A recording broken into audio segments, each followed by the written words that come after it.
So thanks, Nate. You actually saw both of the co-chairs on the stage for 10 seconds there. So adding to the list of Nate's thanks in getting this spec out, Nate himself actually has been kind of literally working 24/7 in recent times to really make sure this spec looks both beautiful in appearance and rigorous in meaning. So thanks to Nate for leading that. So the Language Design Working Group is basically concerned with looking after the P4 language specification and managing the graceful evolution of the language. So as Nate says, the idea is not to have these discontinuities, but we kind of make it more and more elegant and powerful as we go. Nate and I co-chair it, and basically it's open to anyone who's in p4.org. We have a kind of unpoliced rule. We don't have too many people turning up from the same company. And as Nate said, the idea is not to have one company dominated, but so far we haven't had an issue with that. We have a good balance of people involved. And there's a particularly a hyperactive email list over the last few weeks as the spec's been taking shape. In the last few months, we've been having in-person meetings at Stanford, which also have a teleconference attached. In less busy times, we've just been doing the teleconference, so basically people can participate, and we try to time it. There's no perfect time for everyone in the world, but we try to ensure everyone can participate, and if not, by email. And we have a formal process, and there's a document that describes the process for making tiny typo changes to the spec up to new features in the spec, and that's something we thrashed out in recent times. But basically the idea is you don't just get to propose a new feature and say put it in, you actually have to prototype it, and prove it would actually work or it's useful for some purpose. And then the working group discusses and reviews the various proposals. So that's what the Language Design Working Group's about. It's a kind of first and original working group in p4.org. And I'll just add to the kind of chain of thanks to Chang, who really got this off the ground in the last couple of years and got us towards having a more formalized process instead of random emails. So in terms of update, I think you've heard the headline news. The P416 spec emerged yesterday, just in time for the workshop. On a personal note, I'm happy to say that my own company, Xilinx, actually released their P416 FPGA compiler yesterday in tandem with the spec. So again, backing up Nate's tables of myths and realities, this is a highly parallel substrate we're working with, so you really can take advantage of it. And we're also using the open source code base, P4C as well, so just to confirm, it's usable and you can produce a real compiler today. And the three highlights, my co-chair slightly preempted me and we're doing a hierarchical series of three presentations here. The target architecture separation, the static type system, and the high-level programming constructs. And I've got one or two slides just to drill a little more deeply into that. And as Nate mentioned, we have the open source prototype available. And from personal experience, I can tell you that P4C works, and you can build a real compiler for it for a highly parallel substrate. So it's all good news. So in P414, as we now call it, in the spec at an early stage, basically there was a diagram of an underlying architecture, and that was kind of implicit in the language, that you were going to have a parser, then some ingress match action pipeline, then not specified in P4, some buffering and scheduling, and then there's an egress match action pipeline. So the basic components in the P4 sense are the parser and what we now call controls for the ingress and the egress.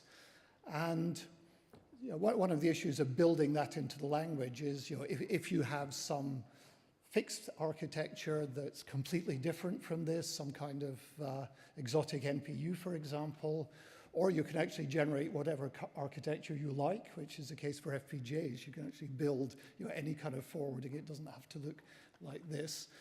So because of that, it's kind of difficult to use the language when you have a particular architecture built in, and that's why we've done this language architecture separation. So there's a P4 language, and then one can have different target architectures.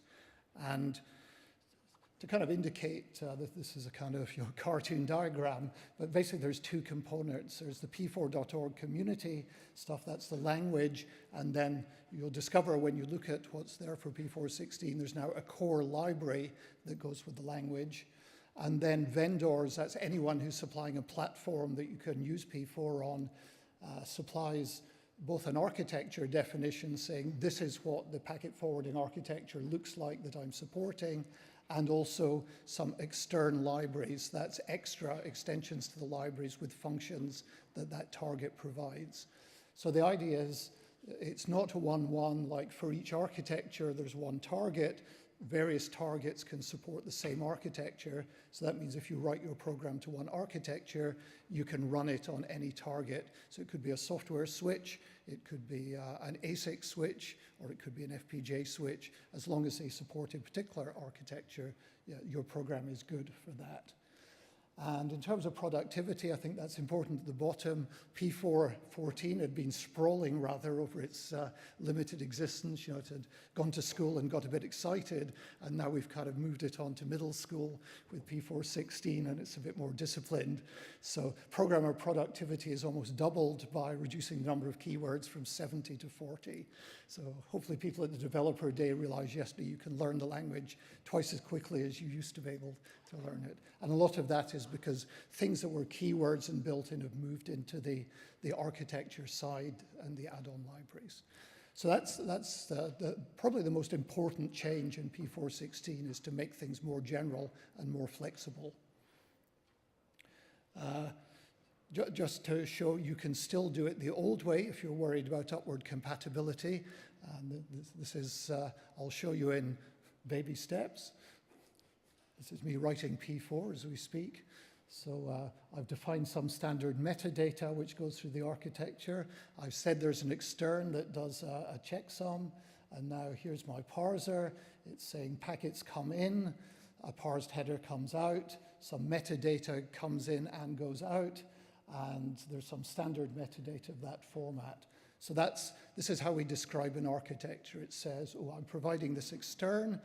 You're going to write the parser in P4, and this is what it's going to do. It's going to take packets in, and it's going to deliver packet headers out.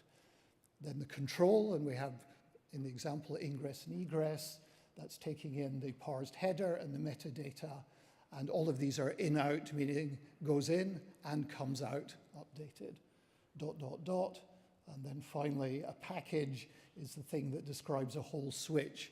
So you're saying, in my architecture, which is the old P4 style, there's a parser, there's a checksum block, there's an ingress and egress, another checksum at the egress, and a deparser. So deparsers are now visible. People who know P414, the deparser was a mysterious beast which was automatically constructed by reversing the parser, which I think a lot of people found that was very restrictive. So now you can actually describe your deparser. So that's the old model. We can still do that, and that's just one use case, but we can do all this other stuff. And counters, meters, registers, which were kind of built in to the language in P414, now become extern objects with standard object method style interfaces. So that's how all the pieces that were in P414 fit together. So basically what the compiler has to do, you write your P4 parser, your P4 ingress control, your P4 egress control, and then the compiler connects it all together, with the architectures. The parser feeds into the ingress control, etc., and anything else that's in the architecture.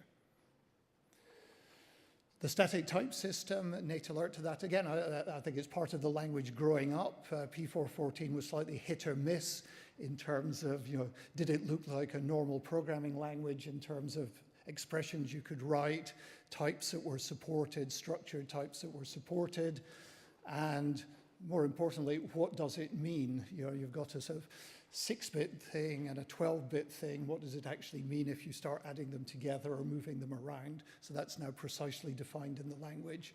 So that's part of it going mainstream. And finally, the higher level programming constructs, as Nate alluded to, there's a lot of places where you can add parameters and constructors. In the example, you see a control there, which takes a packet header in. So in a lot of places, you have these in, out, shake it all about parameters. And that way, you can reuse code by having the same block instantiated with different parameters. Expressions as part of the mainstream have been tidied up, so instead of having a special function like modified field, you can actually have an assignment statement, and you can have a real expression on the right-hand side. So really the idea is, as Nate said, to be very sympathetic to the mindset of P4, its declarative nature, specify the what, but to really tidy things up, simplify it, but make it more powerful. So that's the kind of message behind P4.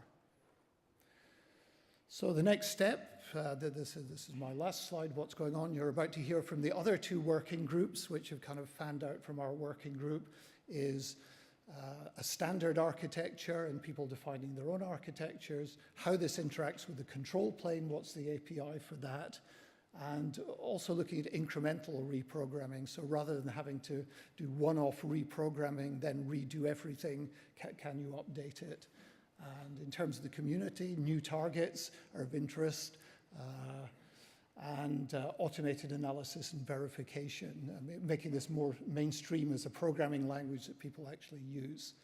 And really building on experience, and that's where everyone in the room comes in. The spec is out there as of yesterday, the tools are out there as of yesterday, so now really everything is in your hands, and it's all open, and it's all free, which is the best possible pricing. So that's what we're going to be looking at in the language design working group in the coming months. Thank you.